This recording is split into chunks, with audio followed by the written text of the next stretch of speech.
Thank you, Francisco. And I'm sitting back in my seat reflecting on how far we've come from the first forum, and the level of the discussion has really been raised to a much higher level. And I'm seeing all the synergies now in the research that people are doing in the open speaks to great potential of things to come.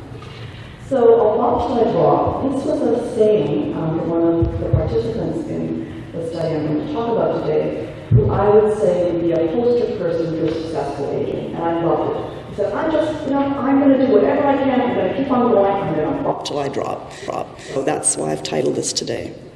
I'd like to acknowledge all my co-investigators on this study. So it's no secret to this group that growing older with an episodic illness leads to many uncertainties that contribute to disability. And we know that many of the studies on age-related challenges and disability are cross-sectional in nature, so they're one point in time. But we also know that aging and episodic disability, as it waxes and wanes over time, are temporal processes best understood in longitudinal study designs. So why do we really need to understand the episodic nature of disability? Well, it helps us to understand the consequences of comorbidities and how these change over time. We know also that chronological age is often less relevant in explaining disability than environmental factors, so it helps us to try to look at the environment. And it helps us to understand the challenges over time and the strategies that participants use. So that's what really led to me thinking about this longitudinally. So this study had very many research questions, but the overall purpose was to understand the experiences of aging with HIV over time, but specifically through a disability and rehabilitation lens. And what I'm going to present to you today is really some of the descriptive findings of what we've looked at and reflect on how the participants define successful aging.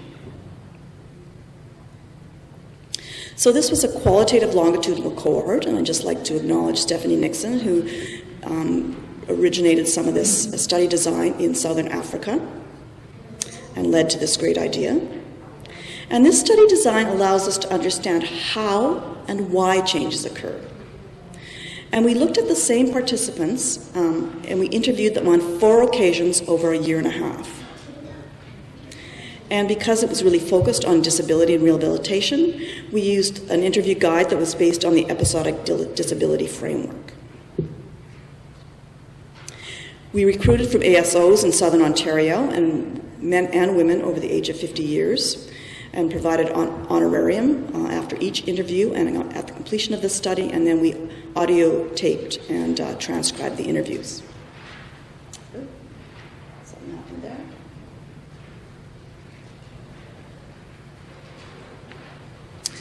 So all the team members that I listed there contributed to develop a coding framework and to doing this analysis.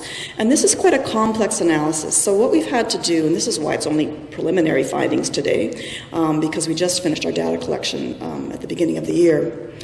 But what we have to do with these analyses are actually develop a cross-sectional profile for each participant on each of the 4 occasions, interview occasions, and then compare each individual over time. And then we also compare the findings as each cohort over time. So it is quite a complex analysis. So I'm going to present, as I said, some of the descriptive findings from this. But I'm also going to talk a little bit today about the content analysis of the perceptions of successful aging. At the end of the 4th interview, we asked each participant to reflect on how would you define successful aging, and do you think you're aging successfully?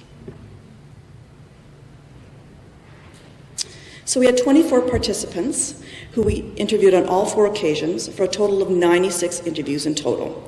So for those of you who do qualitative research, you'll know that this is a lot of data.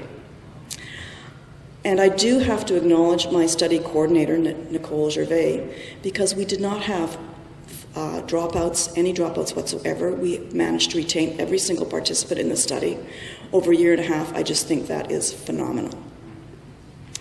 We wanted to be sure that we had enough women to do a gendered analysis, and so we've got a combination of 14 men and 10 women. So there was a mean age of 57.5 years, long-term survivors with a mean age since diagnosis of 18.4 years. The majority of the men were single, and the majority of the women were partnered, and about a third of them were working. So what were some of the common episodic symptoms? And so what I mean by episodic is, what are people telling us are the symptoms that go up and down over time? And some of these aren't surprising to us, but what was surprising to me is if we start to look at over time, look at how high the incidence of some of these symptoms are. So pain, 79%, fatigue, 79%, sleep disturbances, 62%. These are really quite high incidence. There was, of course, many other episodic symptoms, but these were the most common that we looked at, that they reported. Similarly, with cognitive symptoms, memory challenges, depression, and negative thoughts, very, very high percentage there. And then because we were looking at using the episodic disability framework, we asked about activity levels and what sorts of activities were impacted over time and were episodic in nature. And so there's many things, obviously, many activities that people reported, but if we looked at the themes over time, what the participants were telling us was that walking was really affected by this episodic nature of their illness and was one of the most frequently affected activity levels. And this is important for us as rehabilitation professionals, because if we think of walking, it's a very important form of exercise. It's cheap. When you're aging, of course, it's a very important enabler of socialization. And we know that social isolation is a risk factor for not aging successfully in the general population, and particularly so in older adults aging with HIV.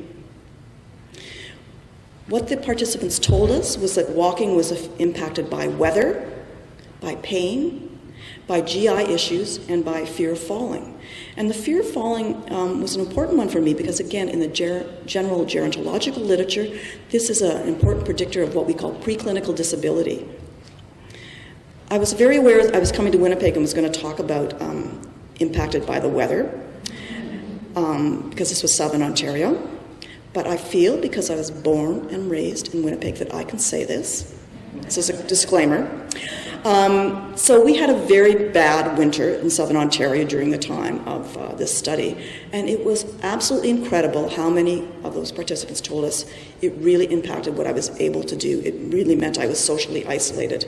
It was a real factor for them in thinking about their activity levels and their participation levels. One of the other activity levels that was really affected by the participants was exercise. And these participants knew that exercise was something that they wanted to do in order to maintain their health. They really recognized the importance of it, and they really wanted to be healthy. But really motivating and maintaining themselves was very, very hard when they were experiencing those ups and downs of episodic illness and having bad days. So again, as rehabilitation professionals, thinking about how can we enable that? What kind of strategies can we use to help people living with HIV to maintain their activities and exercise levels? Again, using the episodic disability framework, we started to look at not only what are the impairments that are affected and the activity levels, but now what does this mean in terms of social participation? Again, no surprise to this group that work and volunteer activities were very, very episodic in nature. The precarious nature of employment was very, very evident throughout the participants. But really what they were telling us was not only this affect me financially, but it really impacted on my social engagement and my social support. And so again, thinking of social isolation as a factor that's very important in determining successful aging, how important this might be. Many, many sources of uncertainty. Uncertainty is at the center of much of the disability that people experience as they age with HIV. And some of these sources of uncertainty have been identified in the past. For example, availability of long-term housing that's going to be needed as people grow older. The sorts of symptoms, whether it's HIV or whether it's aging. But I saw some new uncertainties that people were telling me. The weather that I already mentioned, but caregiver burden, and not the kind of caregiver burden that we've seen in previous literature that might be related to caring for a partner that was also HIV infected. People were talking about caring for their older parents, aging parents, similar to the general population, what we see in gerontological literature. People were talking about having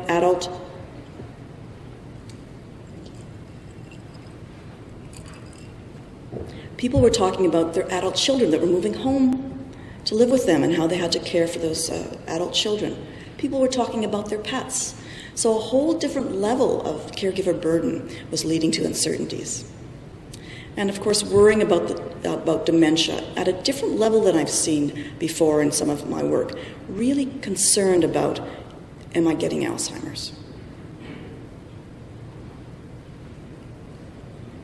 So as I said, one of the things that we did was ask people at the end of these 4 interviews is, what's your definition of successful aging? And do you think you're aging successfully? And I was talking to Charles Emlet earlier, and some of what I'm going to present to you in terms of the 6 components that they identified really has some conceptual overlaps to some of his work on resilience. So I don't have time to give you lots of quotes for these, so I'm just going to briefly go over these. So what they told us was acceptance and coming to terms with the realities of aging was really a very important component of successful aging. The need to be positive, and we already talked about that this morning. Appreciating where you are, they said, and what you can do and how you can adjust to that. Maintaining social support and connectedness. Again, some overlap between the general gerontological literature. And they knew that they wanted to maintain a healthy lifestyle. That meant different things to different people, but they were very engaged with wanting to be healthy. And they wanted to engage in meaningful activities.